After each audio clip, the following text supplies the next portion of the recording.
Welcome, kind soul, and forgotten dogs find their voice, to the quiet corner of the internet where broken hearts find shelter. This is Diary of Abandoned Souls, and I'm so deeply grateful you are here. My name is Adriana. I'm a groomer, but more than that, I'm a listener. In my grooming salon, nestled in a place where fur and hope meet, we hear stories that don't come through words, but through silence. Through trembling paws, frightened eyes, and scars that fur cannot hide. Each dog we meet carries a history, sometimes whispered in a flinch, sometimes shouted in matted coats, sometimes hidden so deep, you only feel it when you hold them. What you're about to hear is one of those stories. He was never supposed to be seen again. They didn't even leave him on a porch or in front of a shelter. They didn't bother with a box, a note, or a name. Like garbage. They threw him away, in a torn bag, inside a dumpster behind a supermarket. Still breathing, still trying to love. It's meant to remind you. It's not meant to shock you, though it might. This isn't a horror story. That cruelty doesn't always scream. Sometimes it creaks quietly as a car door shuts, as footsteps fade down an alley, as a black trash bag shifts ever so slightly, because something inside is still moving. He had no collar. No microchip, but he had eyes, no one looking for him. Oh, those eyes. They held the world. Fear, yes. Confusion, certainly, but also, somehow, the smallest ember of hope.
The moment of abandonment.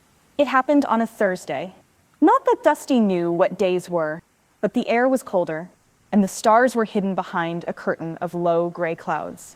The kind of night that makes people hurry indoors. The kind of night where loneliness echoes louder than footsteps. The parking lot was mostly empty, just a few flickering lights and trash bins lined like tombstones against the far wall of the supermarket. And in the last bin, beneath spoiled vegetables and cracked plastic, they left him. There was no ceremony, no hesitation, no moment of doubt. The car pulled in fast, lights off. Someone stepped out, not hurried, not slow, just routine, like they were dropping off recyclables or discarding something they no longer wanted. The sound of the trunk, the rustle of the bag, the creak of the lid, then silence. Dusty didn't understand. Not fully. One moment, he was in the car, cold but familiar. Then, arms, lifting him like a bundle, tight, quick, then darkness, then plastic, then air that smelled of everything except home. He tried to move, but the bag tightened around him. His nose pressed against a milk carton. His side scraped something sharp. His breathing grew shallow. His heart pounded so loud, he could hear it echo through the plastic. And still, no sound from outside. The lid slammed shut, and the went still. He lay there, confused, stunned, afraid. He didn't whimper, didn't bark. There was no strength left in his voice, only silence and scent, the scent of old coffee, rotting fruit, bleach. Not one of them smelled like kindness. He waited, because that's what dogs do. Even when they're betrayed, even when they're dying, even when everything tells them, this is it, they wait. For the sound of footsteps, for a voice, for someone to say, I'm sorry, but no one came. Hours passed, or maybe minutes. Time has a cruel way of stretching in despair. The plastic stuck to his fur. His body ached from how tightly he'd been folded, and his breath fogged the thin air inside the bag. He closed his eyes, not to sleep, but to hide from the sound of his own heartbeat, from the feeling that maybe this was the end, that maybe he'd done something wrong. That's the thing about dogs. They don't think we're broken. They think they are. They think they failed us. That if they'd been better, quieter, cleaner, more obedient, we would have loved them enough to keep them. So Dusty lay there, in a bed of garbage, trying to figure out what he had done to deserve being discarded. He thought about the hands that used to pet him, the bowl that was once filled, the blanket he used to curl on. He thought about that first time he barked too loudly and was yelled at, the first time he made a mess and was slapped, the first time they stopped looking at him like he mattered, and the last time, the last moment of eye contact, before the bag was tied. There wasn't anger. There wasn't hate. There was nothing, as if he'd become invisible even before they let him go. But in that nothing, a flicker. He was still breathing, still waiting, still hoping that someone might notice the bag move. And that's when the janitor came, just a man in rubber gloves, dragging trash across the pavement, tired, ready to finish the shift. But then, a sound, a thump, a twitch, a presence where there shouldn't be one. He stopped, stared at the bin, waited, then opened the lid. The smell hit first, then the sight. A black bag tied tight, but shifting, just slightly. He reached in, hands shaking, pulled the bag out, laid it on the ground, tore it open, and found a heartbeat, not strong, but there, and eyes. Those eyes, half closed, half dead, but fully speaking, screaming, please. He didn't know what to do. He wasn't a vet, wasn't a rescuer, but he was human. And that, on that night, was enough. He wrapped Dusty in his jacket, called the shelter, whispered, there's a dog, someone threw him away, but he's still alive. And Dusty, for the first time in what felt like forever, was held. Not tightly, not roughly, not like an object, but like a soul. And in that warmth, cradled in the arms of a stranger, he closed his eyes again, this time not to hide, but to rest.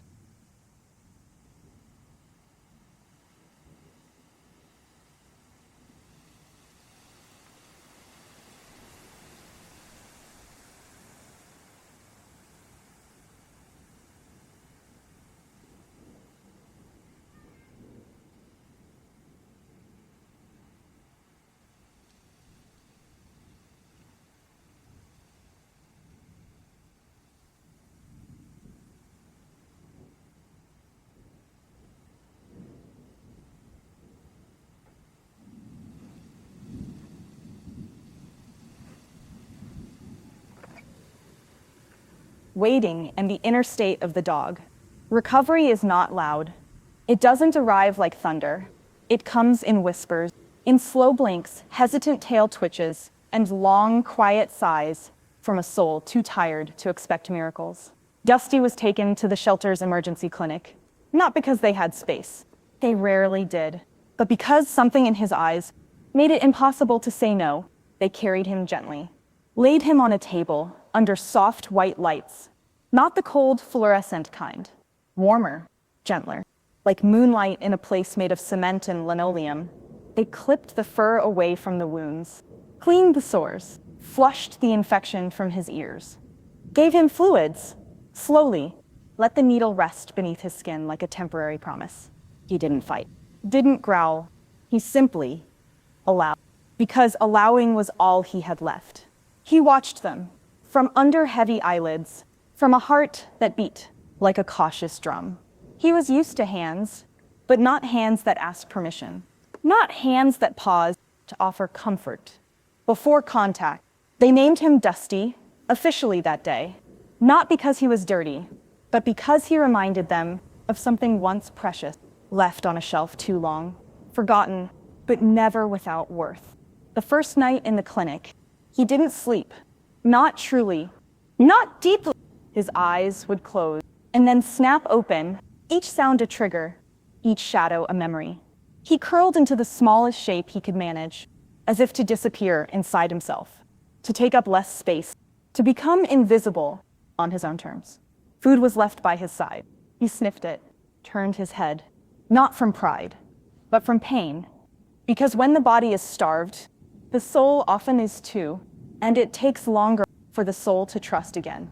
He watched the other dogs, the ones barking, wagging, sleeping peacefully. He didn't join, didn't move. He simply observed, like a ghost, just now realizing he was still part of the world. There's a silence that lives inside animals like Dusty, a deep, profound silence. It doesn't beg. It doesn't scream. It doesn't even whimper. It just waits, not for a treat, not for a game, but for a sign that the pain is over. That this place, this moment, is not another version of abandonment. Days passed. He remained quiet, but his breathing grew deeper. His eyes blinked slower. His tail began to twitch in his sleep. He began to settle. One morning, a volunteer opened his kennel, sat on the floor beside him, didn't touch, didn't speak, just sat. And Dusty, after 15 minutes, crawled forward. Not much, but enough. He pressed his nose into the fabric of her pants, then rested his chin on her foot and exhaled.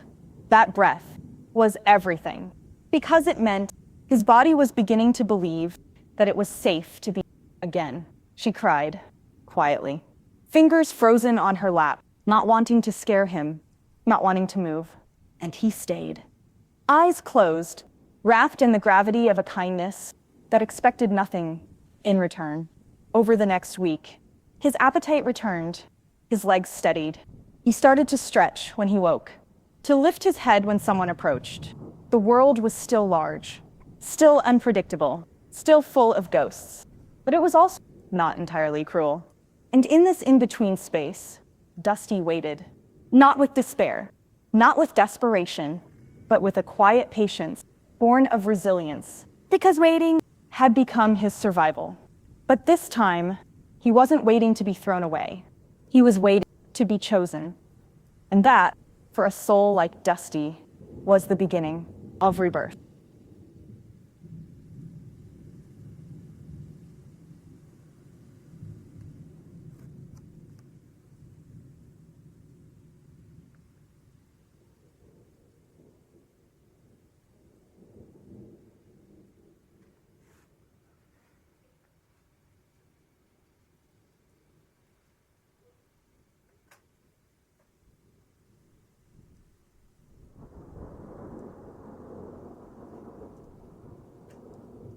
The first encounter with someone who truly sees him. It had been 21 days, 3 weeks of slow healing, of learning how to chew again, how to stretch again, how to close your eyes without fearing the next sound. But nothing in those 21 days could have prepared him for what would happen on the 22nd. She walked in like sunlight through a cracked door, not loudly, not grandly, but with a presence that softened the air before her. Her name was Emma. She wasn't a rescuer, not professionally. She wasn't a volunteer, not yet. She was just someone who had lost something once and had never really stopped looking for it. She didn't come to adopt. Not that day. She came to drop off blankets, old ones from her mother's house, faded with lavender and dust and warmth, the kind that held stories even in their frayed corners. She walked through the shelter with a smile that didn't quite reach her eyes, a woman carrying invisible weight until she stopped mid-hallway, right in front of his kennel. There was no sound, no bark, no tail against the metal bars, just stillness, and then eye contact. Dusty was lying in his corner, not hiding, just quiet, present. His eyes were open, watching her in the way only the broken watch, with both caution and longing.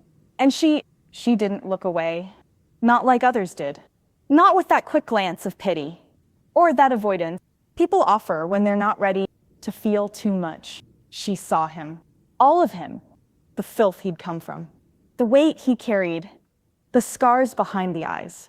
And still, she knelt down, hands wrapped in sleeves, eyes wide, full of something Dusty hadn't seen in a very, very long time. Recognition. "Hi," she whispered. Just that. One syllable, but it vibrated through him like a warm note in a cold room. He didn't move, didn't twitch, but his ears shifted. His breath paused. A single muscle in his jaw tightened, as if his body was listening more than his mind. She didn't reach out, didn't coo or coax or promise. She just stayed, sat on the cold concrete, knees to chest, wrapped in her cardigan, presence. And in that silence, something happened, something unexplainable, something sacred. The invisible weight between them began to lift. Dusty blinked, once, then twice, and slowly, inch by inch, as if he were moving through water, he rose. He didn't approach the bars. He didn't whine. He just stood so she could see him fully. See his posture, his ribs, his story. She inhaled, and it caught in her throat, like she'd just seen a version of herself on four legs. He took one step forward, then another. The space between them narrowed, but never rushed. And when he reached the bars, he didn't jump, didn't lick. He simply pressed his forehead gently against the metal, an offering, a whisper. A yes, she cried. Not loudly, not desperately, but in that way humans cry. When something ancient has been touched, something buried rises. A staff member walked by, paused, watched, smiled, quietly. "I've never seen him do that," they said. Emma didn't answer. She just kept crying, and Dusty kept standing, still, connected. She stayed for an hour, didn't move much, didn't speak more than a few words. But when she finally rose to leave, he followed her with his eyes, not pleading, not panicked, just watching, waiting, like he'd done all his life. But this time, with a flicker of expectation. And as she stepped out of the room, she whispered over her shoulder, "I'll be back." He didn't know what the words meant.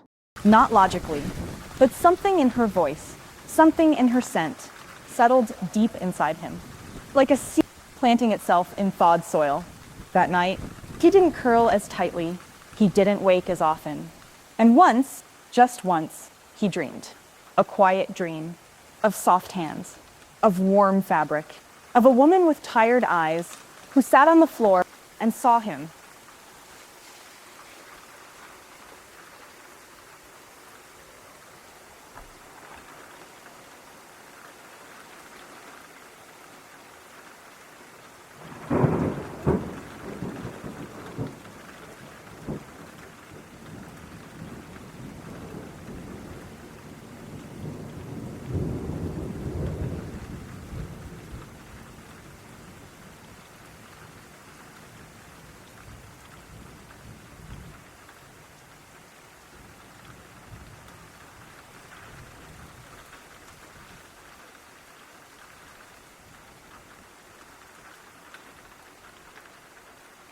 the spark in his eyes. There are moments in life that arrive so quietly you almost don't notice them. But for those who have waited, truly waited, these moments burn brighter than fire. The next morning, Dusty stood at the front of his kennel, not pacing, not barking, just waiting, as if something in his bones knew. The other dogs carried on. Some yelped, some slept, some spun in endless circles of anxious energy. But he was still, poised, present, eyes fixed on the hallway she had walked through the day before. Staff noticed. They whispered to each other, "He's different today. Do you think she'll come back?" No one knew for sure, but Dusty, he believed. Not in words, not in promises, in her. Mid-morning, the air warm through the cracked windows. And then, footsteps. He heard them before anyone else. Soft, certain, familiar. His ears lifted. His body tensed, not in fear, but in reverence. Like a soldier called to stand, not for battle, but for grace. And then, there she was. Emma. Same cardigan, same quiet sadness in her smile, same gentle eyes that held whole oceans of understanding. She approached his kennel with no hesitation, no rush, as if she had always belonged. In that space between metal bars and unspoken hope, Dusty stepped forward, 2 paces, then 3, and his eyes, they shone. Not bright, not wild, but deep, warm, like embers that had survived the storm, like a candle relit. After years of darkness, he pressed his forehead to the gate again. But this time, there was movement in his tail, the tiniest sway. Left to right, hope, measured in millimeters. Emma knelt again. This time closer, their eyes met and stayed. Held, no barking, no scratching, just recognition. "I missed you," she whispered. And though he didn't understand the words, he knew the tone, the vibration, the heartbeat behind them. He licked the air between them. Not her hand, not her face, just the space, that sacred space where connection lived. She laughed softly. The first time in months, a laugh not from humor, but from relief. Relief that something inside her was still alive, still capable of being moved. And Dusty, he watched her, with eyes no longer clouded by fear.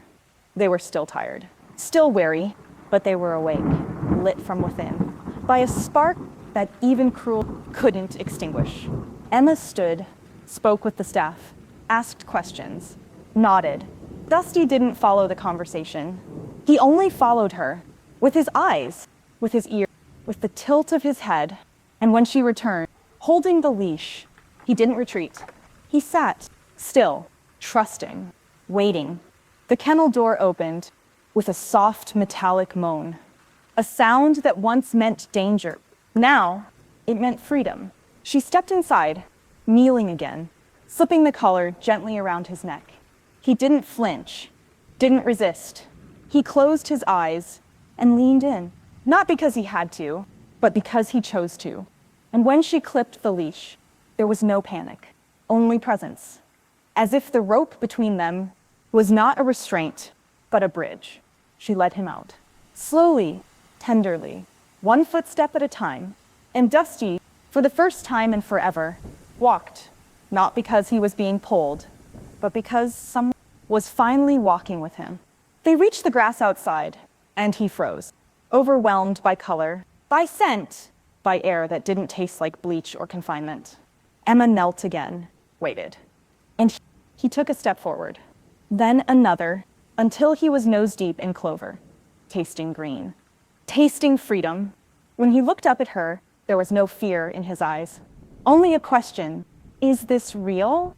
And she nodded, as if she'd heard him, as if she too had waited a lifetime for this moment.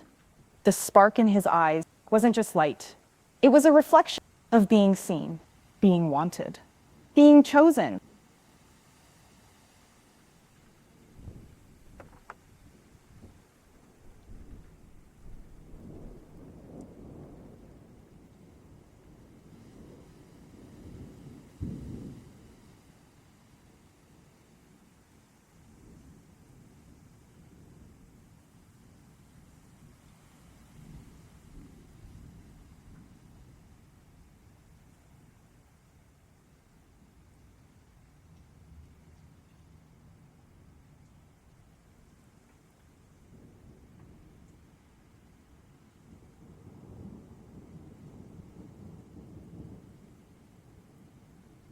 The first real touch. Touch can be healing, but only when it's chosen, only when it's earned, only when it arrives, not as force, but as a whisper.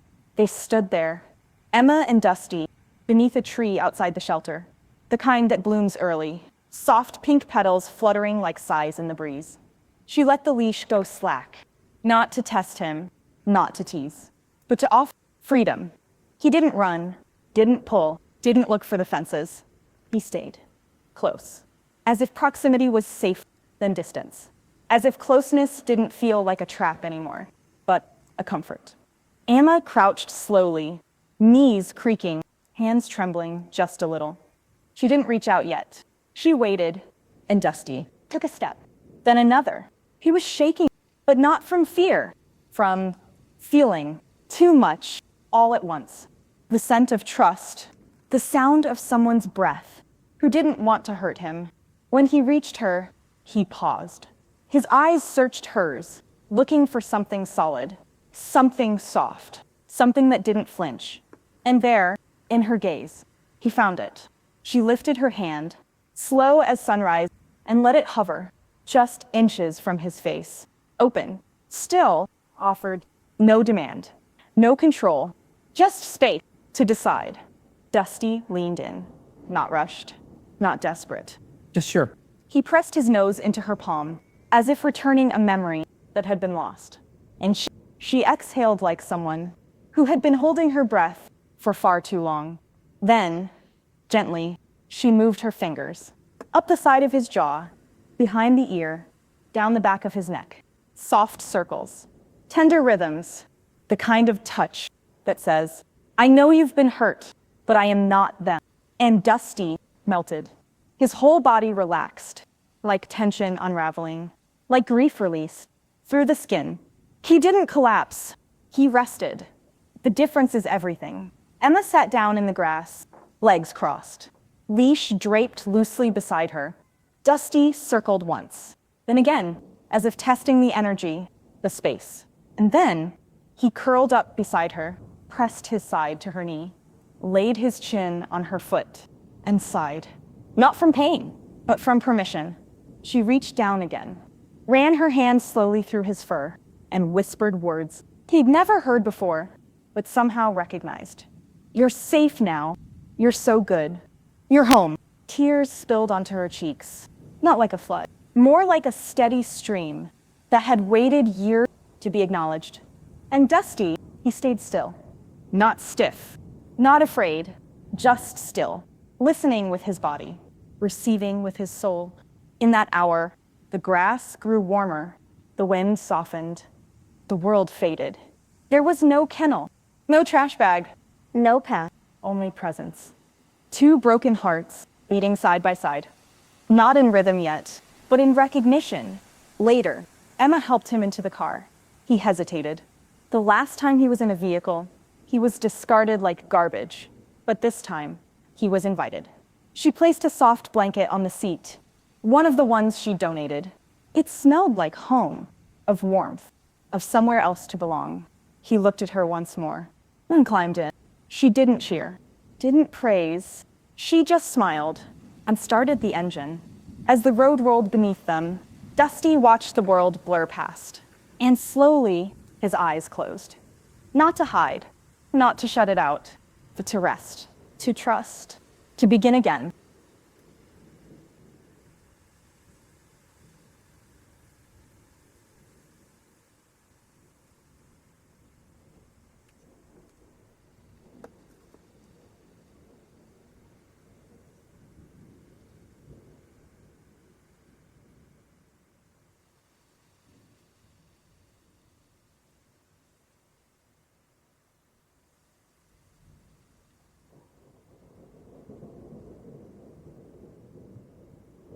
A new beginning.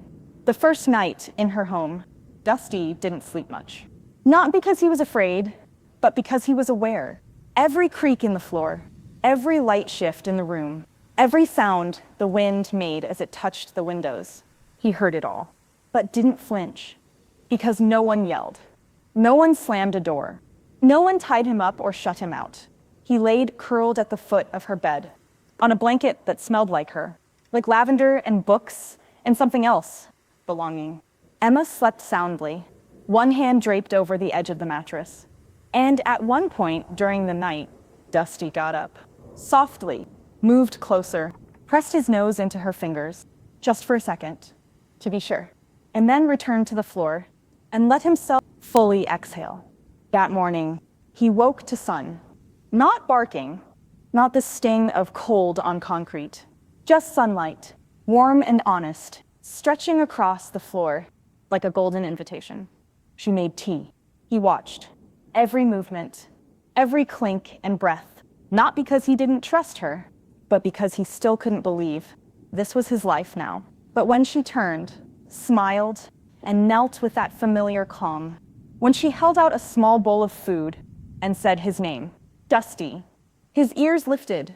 He stepped forward and he ate. Slowly, thoughtfully, as if tasting not just nourishment, but forgiveness.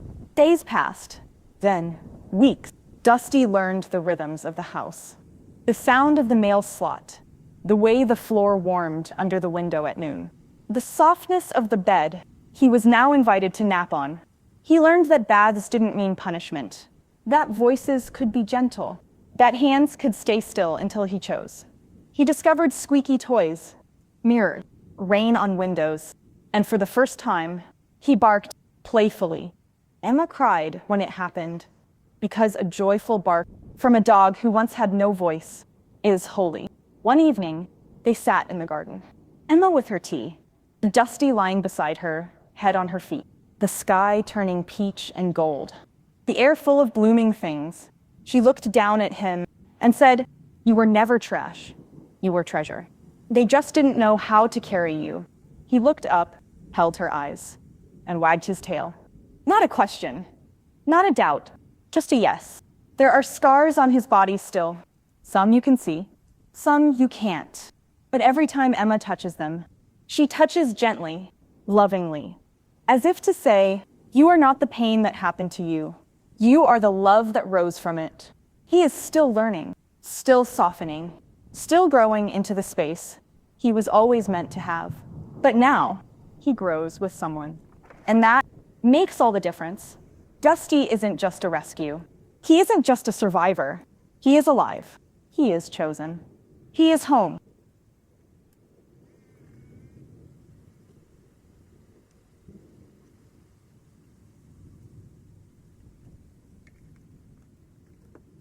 Thank you for joining us today here at Diary of Abandoned Souls. I'm Adrijana, a groomer, but also a witness to these quiet, powerful stories of hope.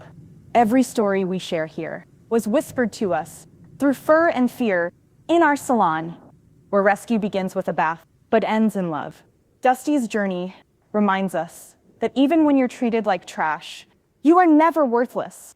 And sometimes the greatest transformation isn't in how a dog looks, it's in how they finally feel when someone sees them.